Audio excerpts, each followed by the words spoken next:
Hey guys, welcome back to the channel. I am getting my walk in. It's just so nice outside. I could not do it on the treadmill even though it's supposed to be an inclined walk. I said I'd rather get some vitamin D than be inside on the treadmill. So it's just so beautiful. I have to show you guys this.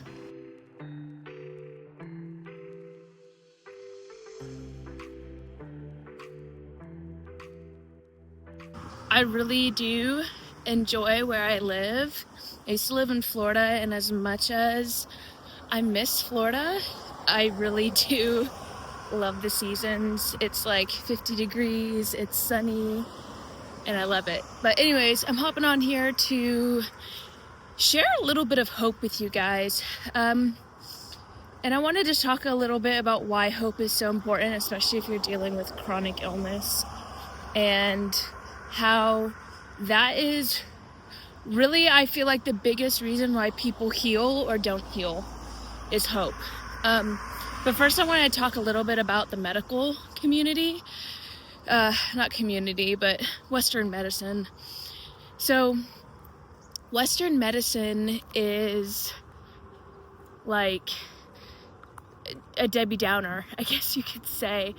Western medicine, they label you with a diagnosis and they tell you there's no hope, and they say you need to take these meds for the rest of your life, or they simply say we can't find what's going on, we don't know what's wrong, and they leave you hopeless. I'm not saying all doctors do that. There are some good ones out there, but there's a lot of doctors out there that don't provide hope, and I was stuck with one of those. I had let me back up.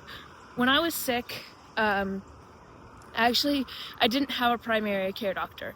I didn't like doctors. I didn't want to have a doctor, so I didn't have one until I got sick, and I just wanted to run some tests because I had insurance. I was using my mom's insurance at the time, to make sure I wasn't dying or anything like that.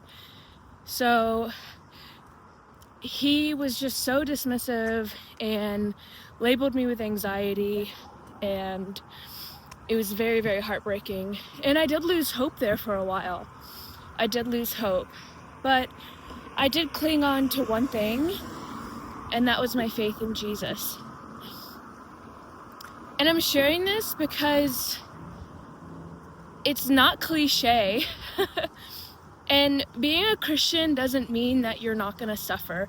So whether you're a believer or not, we have one thing, well, we have more than one thing in common, but two things in common is we both die here, earthly, our bodies will be buried.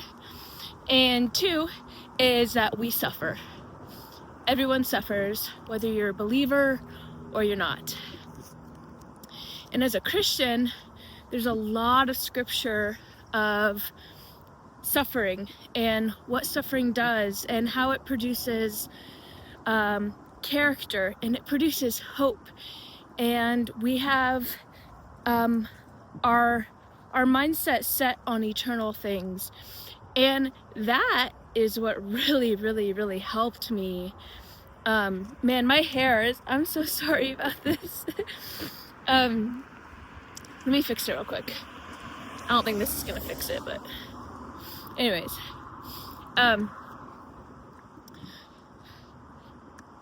having my mind set on Jesus when I could barely walk was what saved my life.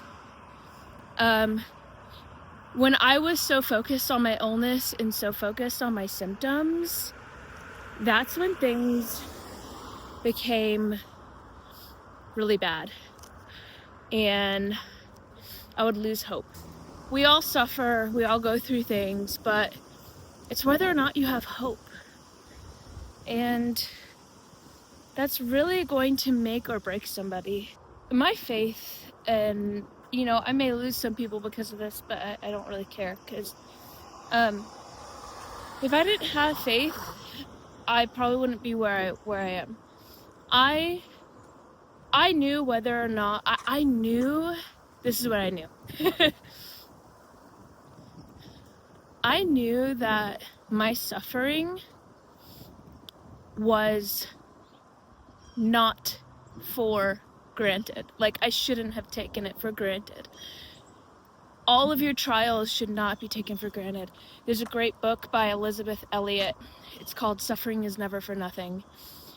And if you haven't read it, you should pick it up. It's really good. It's not too long. And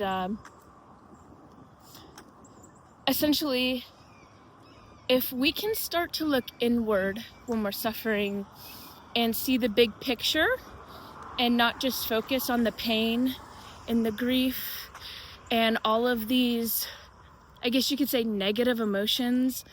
I don't like that we label emotions as negative, because emotions, they're not negative. They're part of us. They're meant to be felt, whether they're painful or not. It's not that they're negative, it's that they're teaching you something, right? So if we can start looking at things as not negative, but as if it's teaching me something or allowing me to grow, allowing me to change, and we change our perspective and our mindset, which is what we're called to do as Christians. We're called to renew our mind, okay? Romans 12:2. Do not be conformed to the things of this world, right? We are to renew our mind with the Word of God and Scripture. And Scripture tells us to focus on things that are good and pure and lovely and righteous. Philippians 4:8 talks about that. And that verse specifically was one that I meditated on all the time when I was super sick, because my thoughts would go down the negative rabbit hole, and I would sit there and I would say, this is not what God would want me to think. And first of all, these thoughts aren't from God. Possibly they're from the enemy. Possibly they're my sin, my self-pity, all these things. So when we're going through something, first of all, we need to release our identity in it. We need to focus on allowing that trial to shape us and change us. So what is this trial trying to teach me?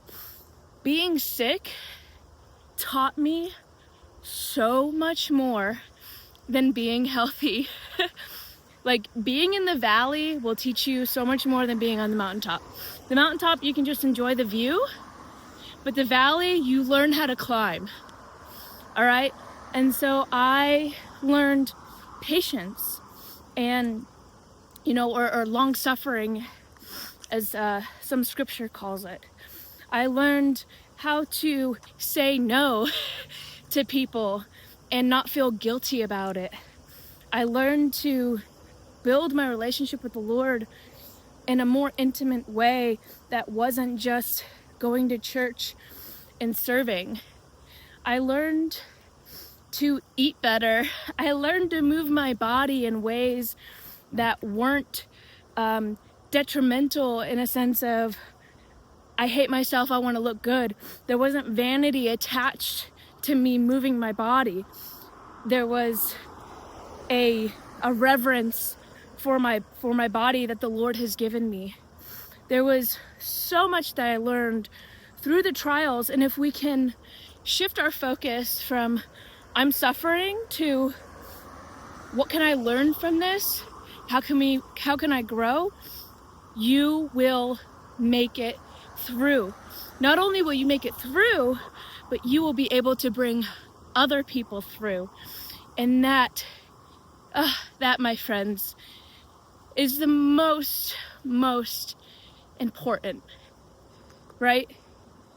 We're to love our neighbors, and we are to support them and comfort them in their time of need. We are to mourn with the mourn and be joyful with the joyful. And if you have experienced something you can now have compassion. Jesus had so much compassion. And so I just want to encourage you guys today, whether it's a health struggle, a relationship trial, grief, loss, decision making, anything that you're struggling with, if you're going through something, take hope and understand that you are going through this for a reason, and it is not to tear you down in a sense of total despair. It is to essentially build you up and make you better. Anyways, I'm gonna go. I'm gonna enjoy the rest of this walk with this beautiful view, and I'll see you in the next one. And guys, remember to eat your steak.